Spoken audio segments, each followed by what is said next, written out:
Hi friends, welcome to red X media. Chennai சிட்டியில் ஒரு பெரிய அப்பார்ட்மெண்ட்டில் யாருக்குமே தெரியாமல் நீண்ட நாளாக 2 டெட் பாடி ஒரு அப்பார்ட்மெண்ட்டுக்குள்ளே இருந்திருக்கு. இது வரைக்கும் அந்த அப்பார்ட்மெண்ட்டுக்குள்ளே 2 டெட் பாடி இருக்குதுன்னு அந்த அப்பார்ட்மெண்ட்டில் இருக்கிறவங்களுக்கே தெரியல. இதில் அன்னபூர்ணி உங்களுக்கு எல்லாருக்கும் தெரியும், சொல்வதெல்லாம் உண்மை பிரபலம், ரொம்ப ஃபேமஸான ஒரு சாமியார். மக்களை வசியம் செய்யக்கூடிய இந்த அன்னபூர்ணியோட அப்பார்ட்மெண்ட்டு தான் அது. Room number 402. இந்த ஃப்ளாட்டில் நடந்த சம்பவத்தை பற்றி தான் இன்னைக்கு நாம் பேச போகிறோம். சாம்வேல், சிந்தியா இவங்க 2 பேரும் தந்தை மகள் 2 பேருமே மர்மமான முறையில் ஏன் அந்த வீட்டில் பிணமாக இறந்து கிடந்தாங்க. அது மட்டும் இல்லை, அதே வீட்டில் இன்னொரு பிணமும் கண்டுபிடிக்கப்பட்டிருக்கு. அது ரொம்ப வருஷத்துக்கு முன்னாடி. இவங்க வேலூர்லேருந்து, பெண்ணும் அப்பாவும் 2 பேருமே வேலூர்லேருந்து அவங்க அப்பாவுக்கு சிறுநீரக பிரச்சனை இருக்கிறதுனால ட்ரீட்மெண்ட்டுக்காக அங்கே வந்திருக்கிறாங்க. ஸோ இதை சார்ந்து எப்படி அந்த வேலூரில் இருக்கிறவங்க சென்னைக்கு வந்தாங்க, இந்த மர்டர் எதனால் நடந்தது, இதில் யாரெல்லாம் இன்வால்மெண்ட் ஆகிருக்கிறாங்க, எப்படி இந்த கொலை நடந்தது அப்படின்றத தான் இன்னைக்கு முழுக்க முழுக்க இந்த வீடியோவில் நம்ம பார்க்க போகிறோம். வாங்க வீடியோக்குள்ளே போகலாம்.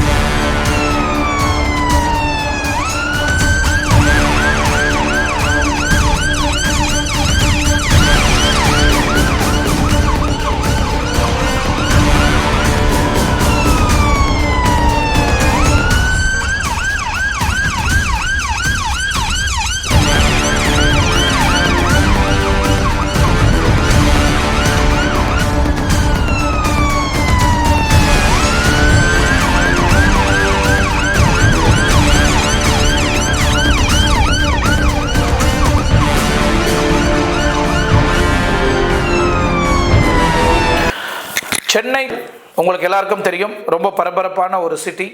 அங்கே 2 மர்டர்ஸ் நடந்திருக்கு ஒரே இடத்துல. இதை கண்டுபிடிக்கவே சில மாதங்கள் எடுத்திருக்கு. சாமியல்ன்றவர் 70 வயசு, அவங்க பெண் சிந்தியா 37 வயசு.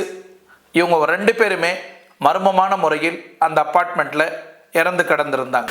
இந்த மர்டர் கேஸில் சொல்வதெல்லாம் உண்மை, அன்னபூர்ணி அருள்வாக்கு கொடுக்கக்கூடிய அவங்களையும் இந்த விசாரணை வலைக்குள்ள எடுத்துட்டு வரத்துக்கு வாய்ப்பு இருக்கு. ஏன்னா அந்த கொலை நடந்த வீடு திரு அன்னபூர்ணி அவர்களோட ஃப்ளாட் நம்பர் 402. அந்த ஃப்ளாட் வந்து அவங்களுக்கு சொந்தமான ஃப்ளாட்டு. அவங்க அந்த வீட்டில் வசிச்சிருந்துருக்கிறாங்க. சில காரணத்தினால் அவங்க காலி பண்ணிக்கின்னு வெளியே வரும்போது தான் இவங்க அப்பா புள்ளியும் 2 பேரும் அந்த வீட்டுக்கு குடிபெயர்ந்திருக்கிறாங்க. வேலூர் தான் இவங்களோட சொந்த ஊர்.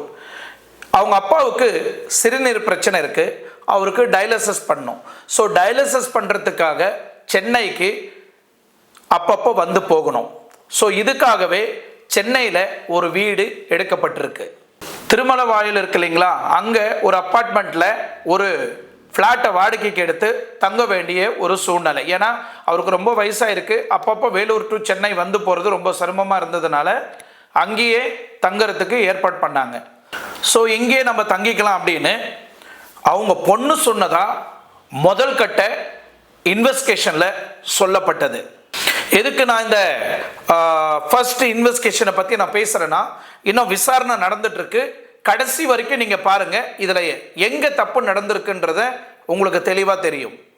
அறிமுகமே இல்லாமல் ஒரு நபரை நம்ம சந்திக்கிறோம், பேசுகிறோம், பழகுறோம். பட் அதே நபரால் நம்ம வாழ்க்கையே அழிய போகுதுன்னா உங்களால் நம்ப முடியுமா? ஸோ இப்படி முடிவு பண்ணி சென்னையில் தங்குற மாதிரி ஒரு சூழ்நிலை உருவாயிருக்கு. ஸோ இங்கே வந்துட்டாங்க, ட்ரீட்மெண்ட்டுக்கும் ஆரம்பிச்சுட்டாங்க. ஓகே, இது ஒரு சப்ஜெக்ட். அதுக்கு முன்னாடி அவங்க பொண்ணோட டேட்டாஸை நம்ம பார்க்கலாம். சிந்தியாவுக்கு திருமணம் ஆகி, மேரேஜ் ஆகி, டிவோர்ஸும் ஆயிருக்கு. அப்படியே டிவோர்ஸ் ஆன பிறகு அப்பா கூடயே அவங்க வாழ்ந்துட்டு வர ஒரு சூழ்நிலை ஆயிருக்கு. ஸோ இவங்க சென்னையில் அந்த அப்பார்ட்மெண்ட்டில் தங்கியிருக்கிற அந்த ஃப்ளாட்டுக்கு வேலூர்லேருந்து நிறைய கெஸ்ட்டுங்க வந்து போவாங்க. ஏன்னா அவங்களுக்கு ஃபேமிலி ஃப்ரெண்ட்ஸ் நிறைய பேர் இருக்கிறாங்க. அவரோட உடல் நலத்தை, ஆரோக்கியத்தை எப்படி இருக்குன்னு அவரை விசாரிக்கிறதுக்காக நிறைய பேர் வந்துட்டு போவாங்க.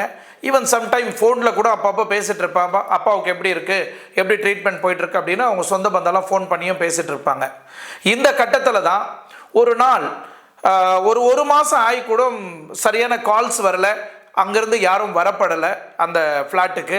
சரி என்ன ஆயிடுச்சு, ஃபோன் பண்ணால் கூட யாரும் எடுக்க மாட்டேன்றாங்களே அப்படின்னு அவங்களோட சொந்த பந்தம் ஒரு நபர் வந்து அந்த ஃப்ளாட்டுக்கு வந்திருக்கிறாங்க. வந்து பார்த்தாக்கா வெளிப்புறமாக வீடு பூட்டி இருக்கு அப்படின்னு, வெளிப்புறமாக வீடு பூட்டி இருக்கிறத பார்த்துட்டு அவங்களுக்கே ஆச்சரியமாக இருக்குது. எங்கே போயிருக்கிறாங்க, என்ன ஆச்சு அப்படின்னு. சரி ஏதோ ஹாஸ்பிட்டலுக்கு எதனா போயிட்டு வருவாங்க அப்படின்னு கொஞ்ச நேரம் ஒரு 2 ஹவர் 3 ஹவர் உட்காந்து காத்திருந்துருக்குறாங்க அப்படின்னு சொல்லியும் சில கான்வர்சேஷன் நடந்திருக்கு. பட் இவங்க ரொம்ப நேரம் ஆகிக்கூட யாரும் அந்த வீட்டுக்கு வரலை. ஸோ இவங்களுக்கு டவுட் வந்த உடனே இவங்க என்ன பண்ணியிருக்கிறாங்கன்னா, உடனே அந்த அப்பார்ட்மெண்ட் பக்கத்தில் இருக்கக்கூடிய போலீஸ் ஸ்டேஷனுக்கு போய் ஒரு கம்ப்ளைண்ட் கொடுக்குறாங்க. இந்த மாதிரி வீடு பூட்டி இருக்குது, சாம்வேலும் சிந்தியாவும் வந்து ட்ரீட்மெண்ட்டுக்கு வந்திருந்தாங்க, இப்போ வீடு பூட்டி இருக்குது, அவங்க 2 பேரும் எங்கே போனாங்க, என்ன ஆச்சுன்னு தெரியல, கொஞ்சம் என்னன்னு விசாரிங்க அப்படின்னு சொல்லிட்டு ஒரு கம்ப்ளைண்ட்டை கொடுக்குறாங்க. ஸோ உடனே ஸ்பாட்டுக்கு போலீஸ் வராங்க. அங்கே வந்த உடனே அந்த இருக்கக்கூடிய அந்த அப்பார்ட்மெண்ட்டில் இருக்கக்கூடியவங்க எல்லாருக்குமே என்னாச்சு ஏதாச்சு, ஏன் இவ்வளோ போலீஸ் வர ஆரம்பிச்சிருக்கு அப்படின்னு பயந்து போயிட்டாங்க. அந்த அப்பார்ட்மெண்ட்டு எங்கே இருக்குது நீங்கள் பார்த்தீங்கன்னா விஜிஎன் சஃபோல்ட் அப்பார்ட்மெண்ட் பேர். ஸோ இந்த அப்பார்ட்மெண்ட்டை சார்ந்து உங்களுக்கு நிறைய விஷயம் நீங்கள் மறந்து போயிருக்கலாம். கொஞ்ச நாளைக்கு முன்னாடி கூட அந்த அப்பார்ட்மெண்ட்டில் அன்னபூர்ணியும் அவங்க கணவர் 2 பேருமே ஸ்டே பண்ணியிருந்தாங்க. அந்த கணவர் மர்மமான முறையில் ஹார்ட் அட்டாக் வந்து இறந்து போயிருந்தார் அந்த வீட்டில். 2வது அதே வீட்டில் அந்த அப்பார்ட்மெண்ட்டில் பால்கனியில் ஒரு குழந்தை வந்து தொங்கியிருக்கும். ஒரு குழந்தை கீழே விழுற மாதிரி ஒரு சீன் வீடியோலாம் பார்த்துருப்பீங்க. அதே அப்பார்ட்மெண்ட்டில் தான் இந்த 2 மர்டரும் நடந்திருக்கு. இந்த அப்பார்ட்மெண்ட்டோட K3 பிளாக்ல 4th ஃப்ளோரில் 402 ஃப்ளாட் நம்பரில் இந்த கொலை நடக்கப்பட்டிருக்கு. போலீஸ் வந்தாங்க. போலீஸ் வந்து அந்த ஸ்பாட்டுக்கு வந்து அந்த அப்பார்ட்மெண்ட்டில் இருக்கக்கூடியவங்கள நிறைய பேர் விசாரிக்கிறாங்க. யாருமா இந்த வீட்டில் இருக்கிறது, ஏமா வீடு பூட்டி இருக்கு அப்படின்னு கேட்குறாங்க. அங்கே இருக்கிறவங்களாம் சொல்கிறாங்க ஒரு பொண்ணும் அப்பாவும் தான் தங்கிட்டு இருக்கிறாங்க, மற்றபடி பெருசாக எங்களுக்கு எதுவும் தெரியாது அப்படின்னு சொல்கிறாங்க அக்கம் பக்கத்தில் இருக்கிறவங்க. அந்த அப்பார்ட்மெண்ட்டில் இருக்கிறவங்களுக்கு மறுபடியும் அந்த போலீஸ்காருக்கு ஒரு சந்தேகம் வருது. மறுபடியும் இன்னும் நிறைய பேர் அந்த அப்பார்ட்மெண்ட்டில் இருக்கிறவங்க கிட்ட வேற அதர் ஃப்ளாட்டில் இருக்கிறவங்க பக்கத்து ஃப்ளாட்டில் இருக்கிறவங்ககிட்டலாம் விசாரிக்க ஆரம்பிக்கிறாங்க.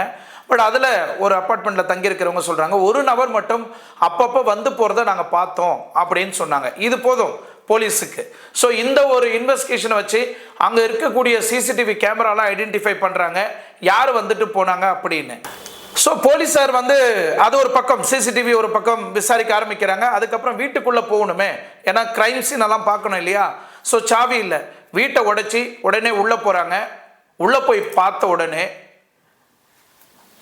அந்த அளவுக்கு அந்த போலீஸ் இன்ஸ்பெக்டர் ஆகட்டும் கான்ஸ்டபிள் ஆகட்டும் இல்லை அக்கம் பக்கத்தில் இருக்கிறவங்க அந்த உள்ள இருந்த அந்த 2 டெட் பாடியும் பார்த்து உள்ள போய் காலை வச்ச பிறகு பார்க்குறாங்க சரியான குளிர், ஹெவி. நீங்கள் காஷ்மீரில் எப்படி இருப்பீங்களோ இல்லை ஒரு டெல்லியில் குளிர் எப்படி இருக்குமோ அந்த மாதிரி அப்படியே சில்லுன்னு இருக்கு அந்த வீடு. அந்த அளவுக்கு ஏசி ஃபுல் கூலிங் டெம்பரேச்சரில் இருக்குது. காரணம் என்னன்னு பார்த்தீங்கன்னா, அப்படியே உள்ளே போய் பெட்ரூமில் பார்த்தாக்கா அப்பா பெட்டில் டெட் பாடியாக இருக்கிறாரு, பெண் கீழே சடலமாக கிடக்குது. அது வேற யாரும் இல்லை, சாம்வேல்ன்ற ஒரு 70 வயசானவர், சிந்தியான்றவங்க 37 வயசான பெண், அவங்களோட பொண்ணு. ஸோ 2 பேருமே பிணமாக இறந்து கிடக்கிறாங்க அந்த ஃப்ளாட்டில். ஸோ மீண்டும் அந்த போலீஸார் போய் அக்கம் பக்கத்தில் இருக்கிற ஃப்ளாட்டில் இருக்கக்கூடியவங்க கிட்ட விசாரிக்கிறாங்க. ஏமா ஒரு 2 டெட் பாடி உள்ளே கிடக்குது, உங்களுக்கு ஒரு சின்ன க்ளூ கொடுமா கிடைக்கல அப்படின்னு விசாரிக்கிறாங்க. ஏன்னா உள்ள டெட் பாடியாக கிடக்கிற அந்த பாடி ஒரு சின்ன அழுகுன வாடை கூட வெளியே வரல. ஸோ கண்டிப்பாக வெளியே இருக்கிறவங்களுக்கு எந்த ஒரு சந்தேகமும் வர முடியாத ஒரு சூழ்நிலை. அதுக்கப்புறம் அங்கே இருக்கிறவங்களுக்கு எல்லாருக்குமே ஷாக், அந்த அப்பார்ட்மெண்ட்ல இருக்கிறவங்களுக்கு எல்லாருக்குமே ஷாக். என்ன சார் 2 பேருமே செத்து போய் கிடக்குறாங்களா, ஐயோயோ அப்படின்னு அங்கே இருக்கிறவங்க எல்லாருமே ஆச்சரியப்பட்டுட்டாங்க. அதுக்கப்புறம் போலீஸார் உடனே என்ன பண்ணுறாங்கன்னா மீண்டும் ஃபர்தர் இன்வெஸ்டிகேஷன் ஸ்டார்ட் பண்ணுறாங்க. அந்த சார் வந்து போவார் இல்லைங்களா, அந்த சார் யார் அப்படின்னு. ஸோ அந்த சார் வந்து ஃப்ரீக்வெண்ட்டாக வந்து போகிறவரு கிடையாது, வாரத்துக்கு ஒரு வாட்டி வருவார், நைட்டு தங்குவார், நெக்ஸ்ட் டே போயிடுவார். ஸோ அவர் வந்து போன அந்த சிசிடிவி ஃபுட்டேஜ் எல்லாம் வந்து மீண்டும் ஆய்வு செய்கிறாங்க. அதை ஆய்வு செய்யும் போது அந்த அப்பார்ட்மெண்ட்டில் இருக்கக்கூடிய சிசிடிவி கேமராவில் ஒருத்தர் ஃபேஸ் மட்டும் தெல்ல தெளிவாக கிளாரிட்டியாக கன்ஃபார்ம் செய்யப்படுது, இவர் தான் அந்த சார் அப்படின்னு. அந்த நபர் யாருன்னு நீங்கள் பார்த்தீங்கன்னா பேர் எபினேசன். இவர் ஒரு டாக்டர், காஞ்சிபுரத்தில் தான் அவர் ஸ்டே பண்ணிட்டு இருக்கிறாரு. அந்த எபினேசர் யார் அப்படின்னு ஐடென்டிஃபை பண்ண பிறகு இவர் எங்கே இருக்கிறாரு அப்படின்னு சர்ச் பண்ண ஆரம்பிக்கிறாங்க. இவரோட டேட்டாஸ் எல்லாம் எடுக்க ஆரம்பிக்கிறாங்க.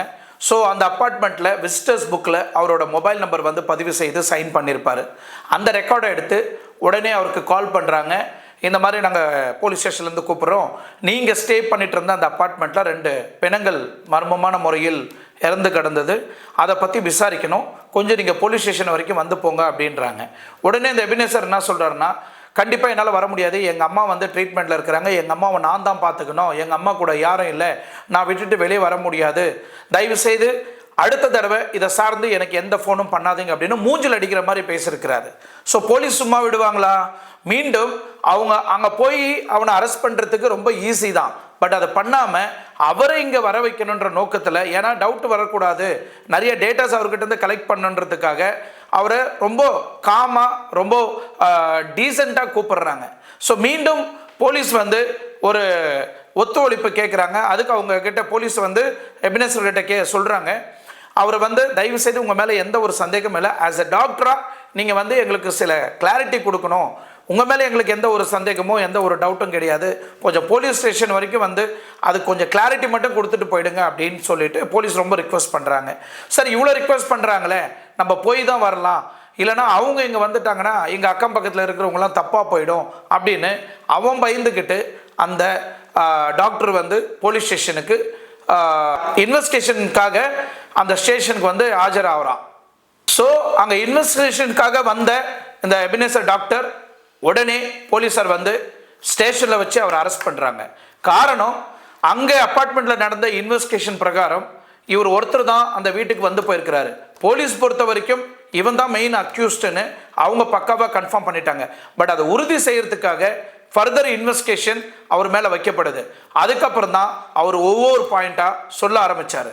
ஸோ போலீஸ்கிட்ட கிடைச்ச இன்ஃபர்மேஷன் வரைக்கும் இவரை பற்றி, இந்த எபினேசர் டாக்டரை பற்றி ஃபுல் டீட்டெயில்ஸாக எக்ஸ்பிளைன் பண்ணியிருந்தாங்க ஃபஸ்ட்டு இன்வெஸ்டிகேஷன் ரிப்போர்ட்டில். அதை நான் ஒன்று ஒன்றா உங்களுக்கு சொல்கிறேன். ஸோ இந்த எபினேசர் வந்து டாக்டர் சோஷியல் மீடியாவில் ஆக்டிவான பர்சன். ஸோ இவர் ஆக்டிவாக இருக்கிற அந்த தருணத்தில் சிந்தியாவோட பேஜ் வந்து பாப்பப் ஆயிருக்கு.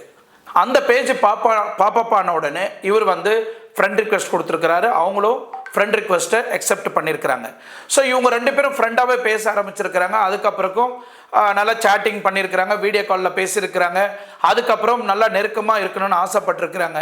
உடனே இந்த எபினேசர் என்ன சொல்கிறாருன்னா, எவ்வளோ நாள் நம்ம வந்து ஃபோன்லேயே பேசிகிட்டு இருக்கிறது, நம்ம கொஞ்சம் பர்சனல் கான்டாக்ட் வரைக்கும் வரணும், நீங்கள் டைரெக்டாக கிளம்பி சென்னைக்கு வந்துரு, சென்னையிலே இங்கே ஸ்டே பண்ணிக்கலாம், ஸோ நான் உன்னை நல்லா பார்த்துக்குவேன் அப்படின்னு ஒரு ப்ரொப்போசல் வைக்கிறாரு. ஸோ அதுக்கு சிந்தியா வந்து என்ன சொல்கிறாங்கன்னா, எங்கள் அப்பாவுக்கு வந்து டயாலிசிஸ் போயிட்டுருக்கு, ஸோ நான் அப்பப்போ சென்னைக்கு வந்து போயிட்டு தான் இருக்க முடியும், ஸோ அப்போ வந்து நம்ம பார்த்துக்கலாம், பேசிக்கலாம், நான் வந்து அங்கேயே ஸ்டே பண்ணி என்னால் தங்க முடியாது, அது ரொம்ப பிரச்சனையாக இருக்கும், எங்கள் ஃபேமிலியும் அதுக்கு ஒத்துக்க மாட்டாங்க அப்படின்னு முன் வச்சிருக்கிறாங்க.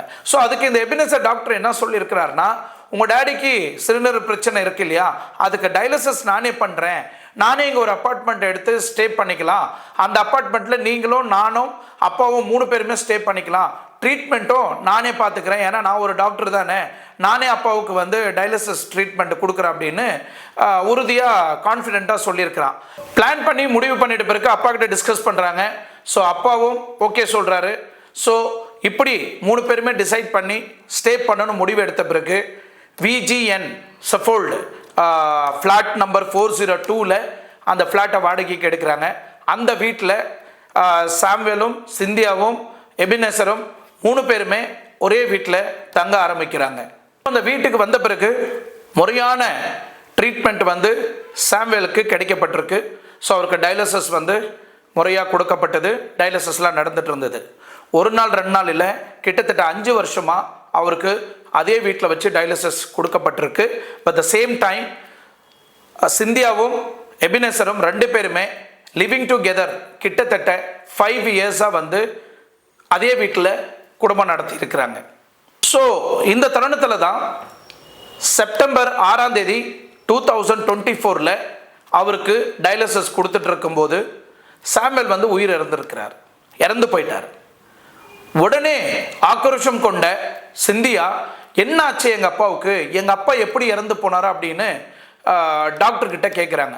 உடனே இந்த டாக்டர் சொல்கிறான், நான் கரெக்டாக தான் ட்ரீட்மெண்ட் கொடுத்துட்ருக்கிறேன், இத்தனை வருஷமாக கரெக்டாக தான் கொடுத்துட்டு வரேன்.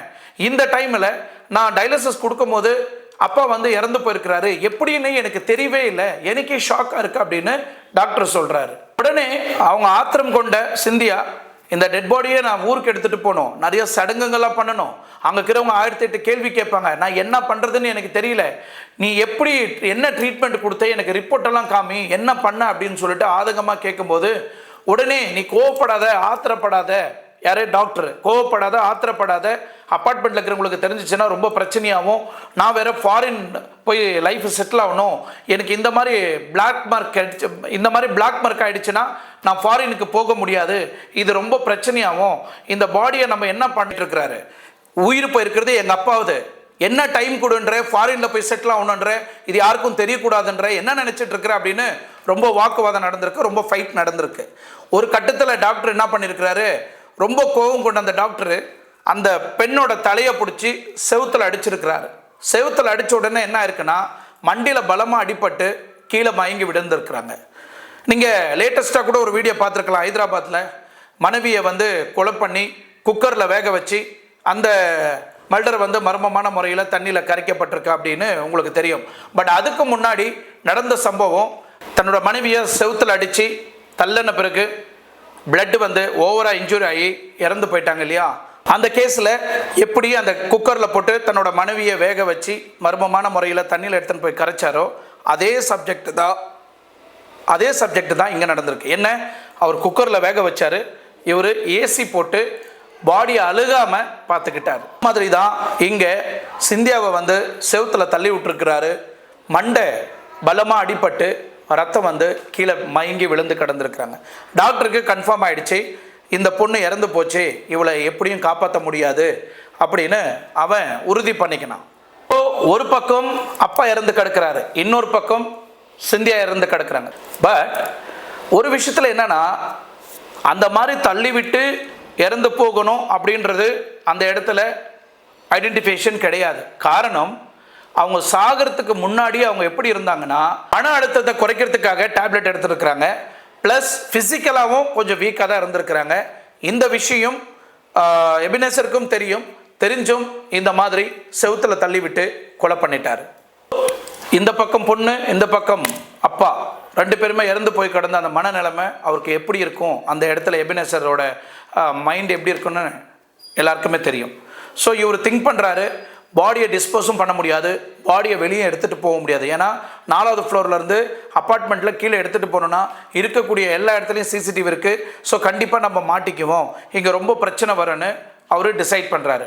உடனே என்ன பண்ணுறாரு, அந்த கிச்சன்கிட்ட விழுந்த அந்த பெண்ணை அவங்க அப்பா பெட்ரூமில் இருக்கக்கூடிய அந்த பாடிக்கிட்ட, அப்பா பாடி மேலே இருக்குது, பொண்ணோட பாடி எடுத்துகிட்டு போய் கீழே போட்டுடுறாரு.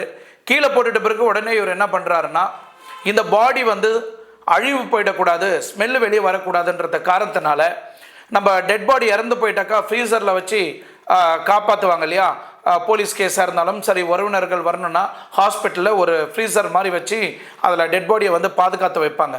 அதே மாதிரி மெத்தடை இவர் ஃபாலோ பண்ணி என்ன பண்ணுறாருன்னா, வீட்டில் இருக்கக்கூடிய ஏசி இருக்கு இல்லைங்களா, அந்த ஏசியை 24 ஹவர்ஸ் ஏசி ஓடுற மாதிரி ரிமோட்டில் செட் பண்ணிடுறாரு.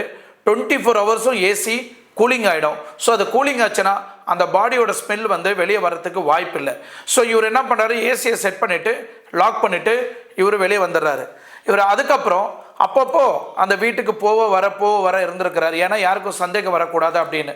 ஸோ அங்கே போகும் வரும்போது இந்த ஸ்மெல்லு இருக்கா இல்லையா அப்படின்னு கண்ட்ரோல் பண்ணுறதுக்காக என்ன பண்ணியிருக்கிறாருன்னா, இந்த பாடிங்கெல்லாம் வந்து என்பாமிங் பண்ணுறதுக்காக சில கெமிக்கல்ஸை யூஸ் பண்ணுவாங்க இல்லையா, அந்த கெமிக்கல்ஸையும் இவர் இந்த 2 டெட் பாடிக்கும் பயன்படுத்தி இருக்கிறாரு.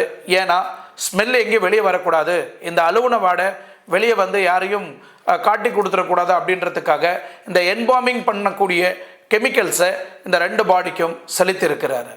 அந்த காரணத்துக்காக தான் இவ்வளோ வாரம் போயும் யாருக்கும் ஒரு துளி அளவு கூட சந்தேகம் வரல, ஒரு துளி அளவு கூட ஸ்மெல் வெளியே வரல. இவ்வளோ மர்மமான விஷயம் அந்த அப்பார்ட்மெண்ட்டில் நடந்திருக்கு. இவ்வளோ விஷயம் நடந்திருக்குதான்றது அந்த அப்பார்ட்மெண்ட்டில் இருக்கிறவங்களுக்கே அவ்வளோ ஷாக் ஆகிருக்கு. இப்போது இந்த எபினேசரை வச்சு இன்னும் நிறைய இன்வெஸ்டிகேஷன் தீவிரமாக பண்ணிட்டு இருக்கிறாங்க போலீஸார். ஸோ இன்னும் இவர் மேலே வேற ஏதாவது அலிகேஷன் இருக்கா அப்படின்றது இவங்க இன்னும் இன்வெஸ்டிகேஷனில் தான் தெரிய வரும். அந்த அளவுக்கு தோண்ட தோண்ட நிறைய விஷயங்கள் இந்த கேஸை சார்ந்து அப்டேட் பண்ணிட்டு இருக்கிறாங்க போலீஸார். ஸோ இதில் தேவையே இல்லாமல் அன்னபூர்ணி, உங்களுக்கு எல்லாருக்கும் தெரியும், சொல்வதெல்லாம் உண்மை பிரபலம் அன்னபூர்ணி இப்போ இந்த வழக்கில் சேர்க்கப்பட்டிருக்கு. இப்போ ஆல்ரெடி அவங்க நிறைய பிஸி இருக்கிறாங்க. திருவண்ணாமலையில் நிறைய பொதுமக்களுக்கு காட்சி கொடுத்துட்ருக்குறாங்க, அருள் கொடுத்துட்ருக்குறாங்க. ஒரு பக்கம் அவங்க ரொம்ப பிஸியாக இருக்கிறாங்க. இன்டர்வியூ எல்லாம் பலமாக போயிட்டுருக்கு, சேனலில் நீங்கள் பார்த்துட்ருப்பீங்க. பட் இந்த தருணத்தில் இந்த அப்பார்ட்மெண்ட்டில் அவங்க பேர் ஏன் சேர்க்கப்பட்டது அப்படின்னு நீங்கள் பார்த்தீங்கன்னா, இந்த விஜிஎன் அப்பார்ட்மெண்ட்டில் இருக்கக்கூடிய ஃப்ளாட் ரூம் நம்பர் 402 இதுக்கு ஓனர் யாருன்னு நீங்கள் பார்த்தீங்கன்னா அன்னபூர்ணி அவங்க தான். இதை இவங்க கன்ஃபார்ம் பண்ணணும். யாரு? அன்னபூர்ணி அவங்க கன்ஃபார்ம் பண்ணணும் இது எங்களோட ஃப்ளாட்டு தான் அப்படின்னு. பட் அப்பார்ட்மெண்ட்டில் தெளிவாக குறிப்பிட்டப்பட்டிருக்கு. அந்த போர்டில் அன்னபூர்ணி அருள் வாக்கு கொடுக்கக்கூடிய பேர் தெளிவாக மென்ஷன் பண்ணப்பட்டிருக்கு. பட் இவங்க இன்னும் எத்தனை நாள் எடுத்துக்க போகிறாங்க, இது என்னோட அப்பார்ட்மெண்ட்டு தான் அப்படின்றது கன்ஃபார்ம் பண்ணுறதுக்காகவே எத்தனை நாள் எடுத்துக்க போகிறாங்கன்றது எனக்கு தெரியல. அன்னபூர்ணியோட கணவர் ஒருத்தர் இருந்தார் இல்லைங்களா, உங்களுக்கு எல்லாருக்குமே தெரியும், அரசு அப்படின்னு. இந்த சொல்வது உண்மையெல்லாம் நீங்கள் பார்த்துருப்பீங்க. அதில் பயங்கரமான ஃபைட்டிங் சீன், பாக்ஸிங் சீன் எல்லாம் நடந்திருக்கும். ஸோ அந்த வீடியோவில் நீங்கள் அந்த அரசை பார்த்துருப்பீங்க. அவங்களும் அன்னபூர்ணி அவங்களும் 2 பேரும் இந்த அப்பார்ட்மெண்ட்டில் தான் குடுத்தனம் நடத்திட்டு இருந்தாங்க. ஸோ அரசும் அன்னபூர்ணியும் அந்த வீட்டில் குடும்பம் நடத்திட்டு இருக்கும் போது இதே பேட்டர்னில் தான் மாரடைப்புனால அரசு உயிர் இறந்து போயிட்டாரு. பட் இப்போ 2 கொலை நடந்து கொஞ்சம் வாரம் தான் ஆகுது. அதுக்கு முன்னாடியே அதே வீட்டில் இதே மர்மமான முறையில் தான் அவரும் இறந்து போயிட்டாரு. பட் இங்கே சிந்தியாவும் எபினேசரும் 2 பேரும் லிவிங் டுகெதர் அதே அப்பார்ட்மெண்ட்டில். பட் அதுக்கு முன்னாடி அன்னபூர்ணியும் அரசும் அதே மாதிரி லிவிங் டுகெதரில் தான் அந்த வீட்டில் வசிச்சுட்டு வந்தாங்க. ஸோ அரசு இறந்த பிறகு அந்த வீடை அன்னபூர்ணி பேருக்கு மாற்றப்பட்டது. ஸோ அதுக்கப்புறம் கொஞ்ச நாள் அதே வீட்டில் குடும்பம் நடத்திட்டு இருந்தாங்க. அதுக்கப்புறம் என்ன நினைச்சாங்க, ஏது நினைச்சாங்கன்னு தெரியல, அந்த வீட்டை காலி பண்ணியிருக்கிறாங்க. அவங்க காலி பண்ணி வெளியே வரும்போது தான் எபினேசருக்கு இந்த வீடு வாடகைக்கு கிடைக்கப்படுது. அதுக்கப்புறம் தான் சாம்பேலியும் சிந்தியாவையும் 2 பேரையும் கூட்டு அந்த வீட்டில் குடுத்தனம் வைக்கிறாரு. விலைக்கு உடந்தையாக இருக்கிறாங்களா அப்படின்றது உண்மையிலே கிடையாது. காரணம், அந்த வீடை வாடகைக்கு விட்டுருக்குறாங்க. 1 மாதம் வாடகை கொடுக்கலனாவே எவ்வளோ பிரச்சனை நடக்குன்னு உங்களுக்கு எல்லாருக்கும் தெரியும். கிட்டத்தட்ட 5 மாதம் இவங்களுக்கு வாடகை போகலை. இந்த வாடகை போகாதனால இவங்க எதனா ஆக்ஷன் எடுத்தாங்களா, இல்லை அவங்க கொடுத்துருக்குற அந்த அட்வான்ஸ்லேயே இவங்க மைனஸ் பண்ணிக்கிறதுக்கு பார்த்தாங்க. ஸோ அன்னபூர்ணியை சார்ந்தவங்க யாராவது அந்த வீட்டோட வாடகையை வசூல் பண்ணிட்டு இருந்தாங்களா, இல்லை அன்னபூர்ணி காதுக்கு இந்த விஷயத்தை சேர்க்காம விட்டாங்களா அப்படின்றதுனால தான் இவ்வளோ சந்தேகம் போலீஸாருக்கு ஏற்பட்டிருக்கு.